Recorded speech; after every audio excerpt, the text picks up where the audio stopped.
নিষেধাজ্ঞা অমান্য করে মাছ ধরায় শরীয়তপুর ও রাজবাড়ীতে ২১ জেলেকে আটক করেছে যৌথ বাহিনী। জব্দ করা হয়েছে ২০০ কেজি ইলিশ ও ২৫ লাখ মিটারের বেশি কারেন্ট জাল। বান্ডেল থাকলে প্রতি সেনমানিতে টাকা বাঁচবে। বিকাশ সেনমানি বান্ডেল কিনে জিতুন প্রতি লেনদেনে। ভোরে শরীয়তপুরে পদ্মা নদীতে মা ইলিশ রক্ষায় যৌথ অভিযান চালায় মৎস্য কর্মকর্তা, নৌ পুলিশ ও উপজেলা প্রশাসন। অভিযানে নিষেধাজ্ঞা না মেনে মাছ ধরায় ৪ জেলেকে আটক করা হয়। জব্দ করা হয় ২৫ লাখ মিটার কারেন্ট জাল ও ১৬০ কেজি ইলিশ। ভ্রাম্যমাণ আদালতে নির্বাহী ম্যাজিস্ট্রেট মেহেদী হাসান পলাশ জানান, জব্দ করা ইলিশ মাছ স্থানীয় এতিমখানা, মাদ্রাসা ও দরিদ্রদের মাঝে বিতরণ করা হয়েছে। পুড়িয়ে দেওয়া হয়েছে কারেন্ট জাল।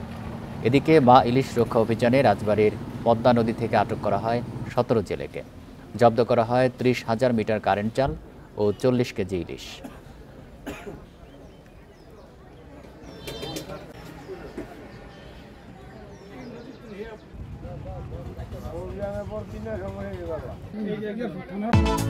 এই